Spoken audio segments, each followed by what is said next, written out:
Rockaways Productions presents The Casey Waters Show, episode 477, Pricing the Priceless by Paula Diperna, Part 2.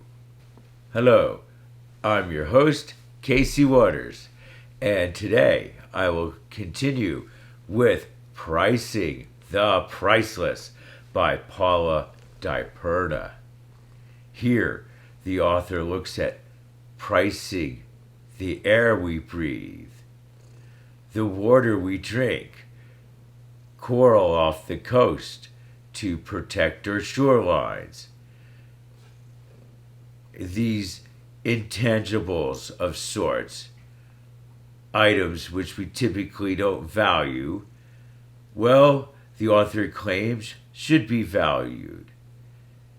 And by putting a price on them, perhaps we'll be more aware of them and combat climate change. Well, we're approaching the 28th anniversary of the Casey Waters Show. I started the Casey Waters Show back in 1995 in Anchorage, Alaska at GCI Cable.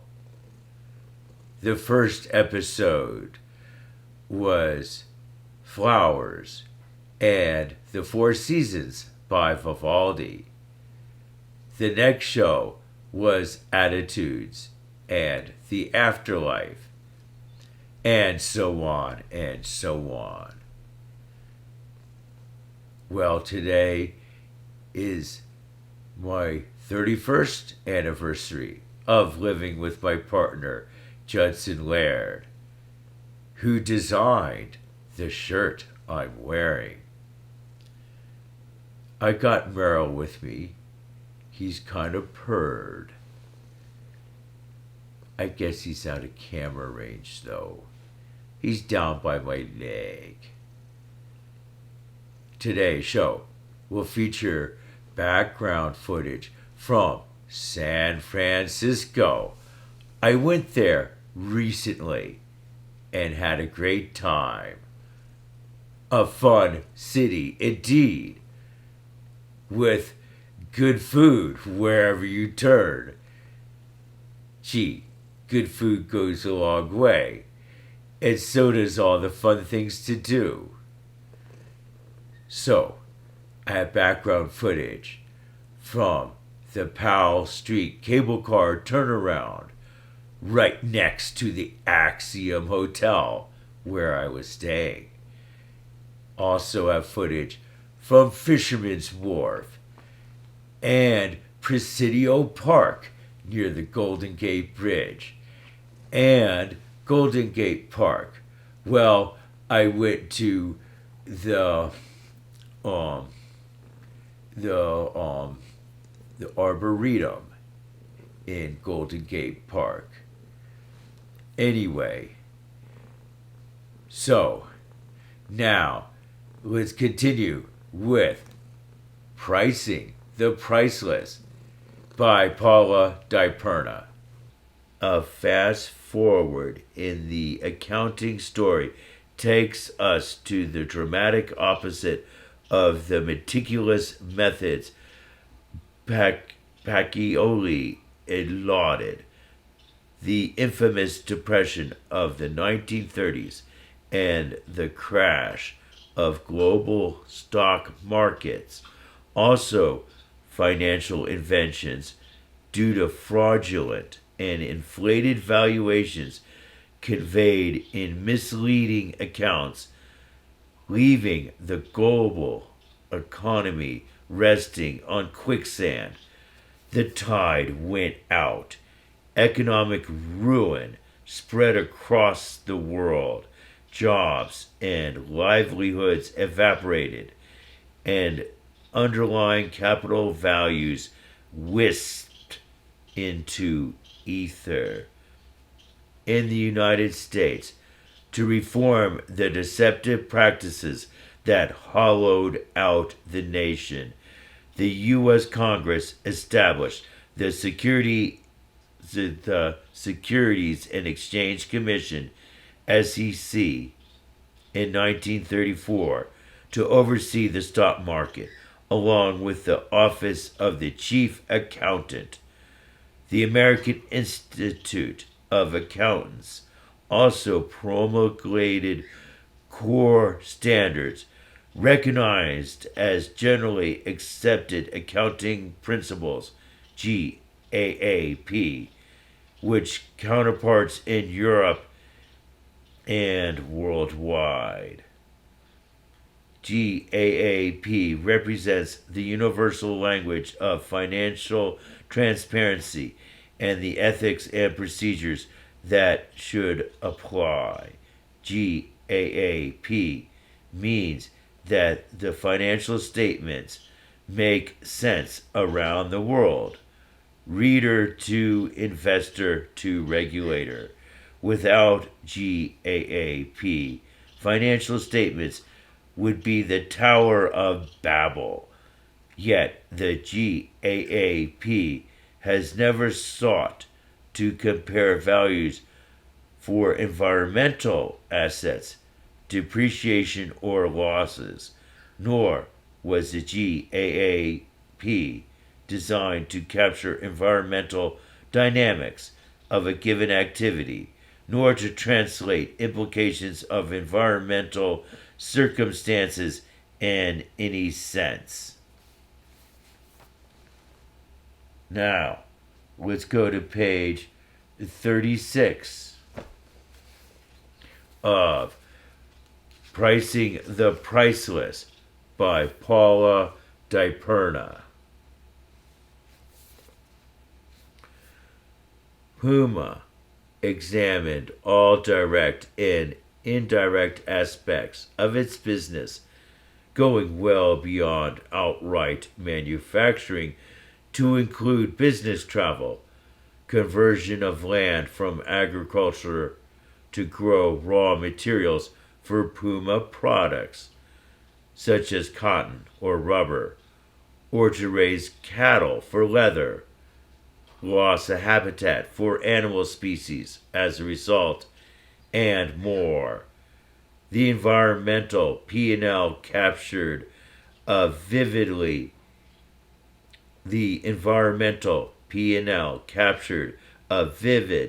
panoply of entangled impacts, negative enough to make you never want to buy another sneaker, hardly the goal of the exercise.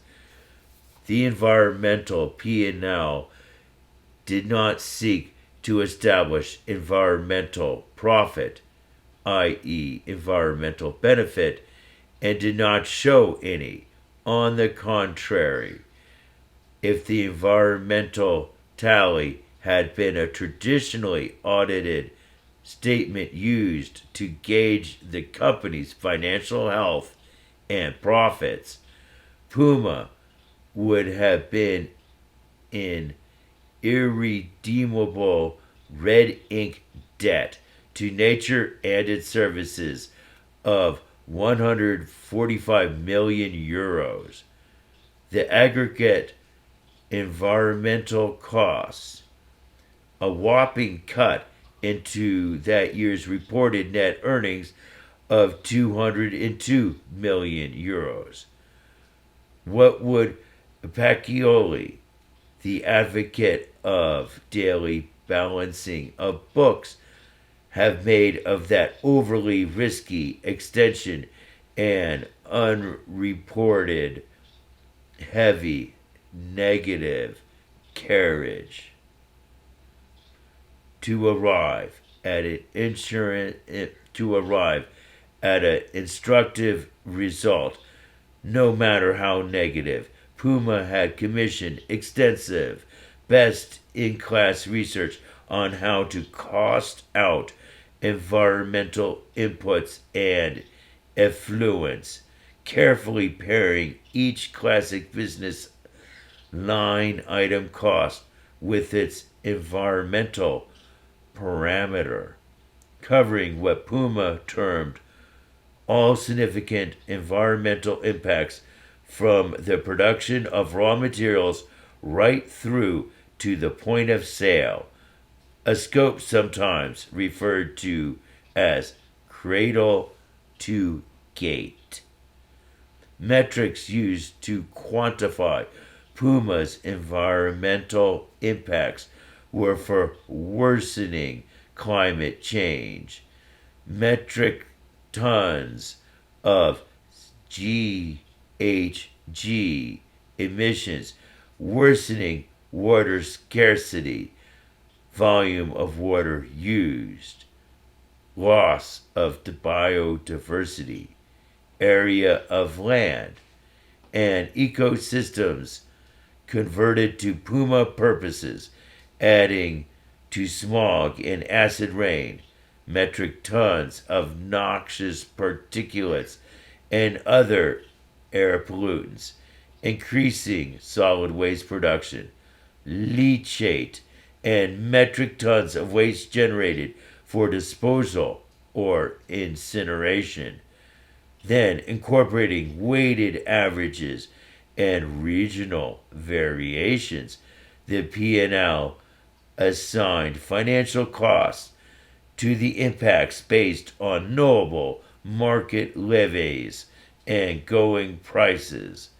For example, for land use changes, Puma charged itself an average of €347, based on comparison with land values far ranging regionally from €63 per hectare for grassland changes in Pakistan to €18,653 for changes to coastal wetlands in the United States. Also, apropos of carbon pricing, still fledgling at that time, Puma assigned itself a cost of €66, $87 per ton of greenhouse gas emissions, well below the average market price of €14 of the year before. The Puma carbon price also included various projected indirect costs of climate change, such as reduced crop yields. Now, let's go to page 37, near the middle of the page, and continuing on to page 38.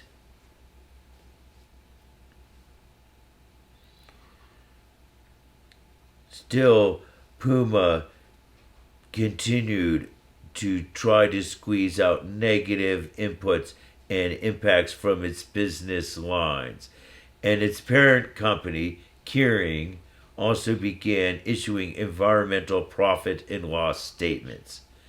These were profoundly bold efforts, but illustrations only, standing alone outside convention.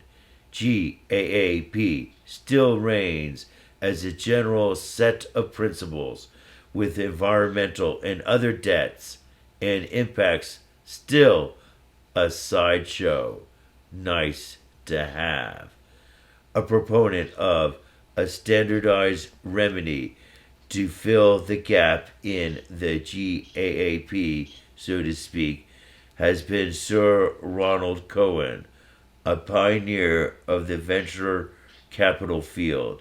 He advocates adding more expansive accounting approach standards called impact weighted accounts and a potential set of globally accepted impact principles, GAAP,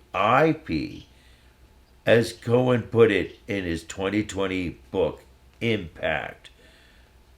To arrive at impact weighted accounts, it is necessary to give a monetary value to businesses' social and environmental impacts. This monetization of impacts pushes portfolio theory to the next level, allowing investors to optimize risk return impact in the same way that they already optimize risk and return. Impact weighted accounts will apply impact coefficients to the various lines of a company's profit and loss statement: sales, employment costs, cost of goods sold, to arrive at an impact weighted profit line, which reflects the impact a company has on the environment. They will similarly apply weighing to the assets that appear on a company's balance sheet. As to the relationship of GAAP to GAAP, Cohen writes, these impact coefficients would be set by an impact accounting board, similar to the ones we already have for financial accounting, and that the GAAP would sit alongside the GAAP and make it possible for companies to publish impact weighted accounts in the same form as their financial ones, allowing us to judge impact and profit in a familiar way when making decisions. Now, let's go to page 41, near the bottom of the page, of Pricing the Priceless by Paula Diperna.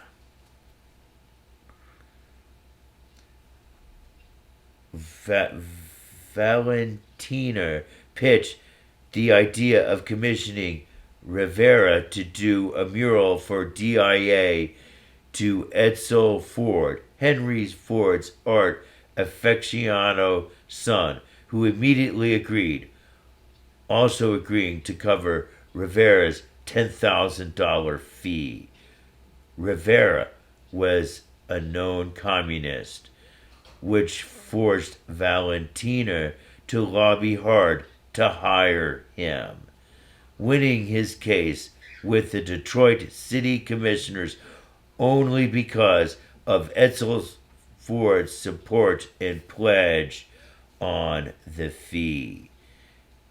As to subject matter, Valentina gave Rivera only gentle guidance. The Arts Commission would be pleased if you could find something out of the history of Detroit, or some motif suggesting the development of industry in this town. But in the end, they decided to leave it entirely to you. Rivera threw himself into the monumental project, a series of 27 fresco wall panels that he chose to base on the sights, sounds, and raw materials that came and went from the Ford Motor Company's Rouge River assembly plant. The mural would be named Detroit Industry and arranged high above an inner court of the museum. Rivera painted in his shirt sleeves a tall barrel of man with the rippling arms of a laborer. Alone on his wooden scaffold, he worked steadily on his masterpiece. The work depicted every step and stage in the making of cars, ranging from the origins of metals deep in the earth, represented by a sumptuous infant coiled in a fetal ball inside an underground plant bulb, encased in minerals, to rubber trees and raw red iron ore, to the pounding thump of vacuum pumps, the incessant zzz of drills, and countless hefty workers on assembly lines wielding tools and fielding auto parts. There are fighter jets and fertility goddesses, and ominous hints at the dangers of the workplace, such as a cluster of workers who, instead of whistling while they work, wear protective gas masks, looking like giant, worried bugs. Workers punch time cloths and roll out molten steel, dodging conveyor belts and flywheels. Symbolism is everywhere, with square-jawed machines looking like Aztec deities. Rivera also painted wry cameos here and there. He tucked himself in, as well as Valentina and Edsel Ford, his patrons. And art scholars claim that the nurse in a clinic vaccination tableau is actually a portrait of Jean Harlow, the sauciest starlet of that age, centered like the Madonna in a macabre nativity scene. Rivera visited the Ford Rouge plant over and over again and took hundreds of photographs, from which he then drew freehand outlines for his frescoes, paintings made in wet plaster that, as they dry, became the very walls on which they appear. Rivera's several assistants mixed and spread plaster on the walls and then laid out Rivera's huge drawings like blueprints over the thick paste, punching holes through the paper along drawn lines. Then they dusted the whole with charcoal before removing the tracing paper, leaving a trail that Rivera could follow when he painted. According to museum reports, Rivera fed his already fiery verve for the work by waiting until the plaster was nearly dry before he began painting.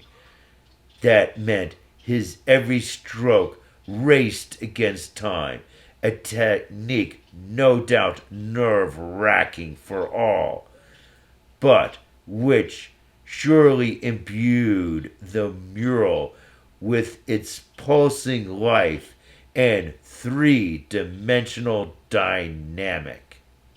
Now, let's go to page 44 of Pricing the Priceless by Paula Diperna.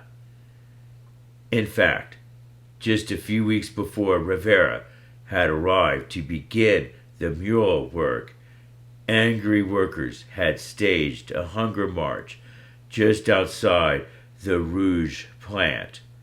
The workers intended to present a sheaf of demands to Henry Ford, including calls for rehiring the laid-off workers, the right to unionize, and no discrimination against blacks in the hiring process. "We want bread, not crumbs," read some of the placards, but city police and private Ford security guards turned tear gas and fire hoses on the assembly, and 4 marchers were killed. A few days later, 60,000 workers marched right past DIA to attend the funeral. So it was a welcome antidote for Edsel Ford when respected civic leaders defended the Rivera murals, including the city's most famous industrial architect, Albert Kahn, the very designer of the Rouge plant, who said, "There is nothing new in these attacks by churchmen. Michelangelo portrayed as devils the churchmen who tried to interfere with him when he was doing the Sistine Chapel.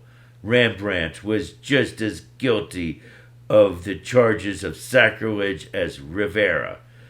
But who throws stones at Rembrandt today? In fact, in the first month, the Rivera murals were on view.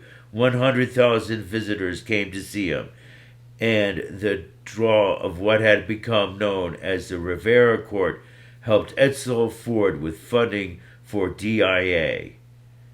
During the lean depression years, the city had cut back its museum spending, so Ford had been paying the salaries of museum staff from his own pocket. The headlines of Rivera brought Detroit Institute of Art prestige, and so the city revived its funding, taking the pressure off of Edsel, the patron. Now, let's go to page 45, near the bottom of the page. Among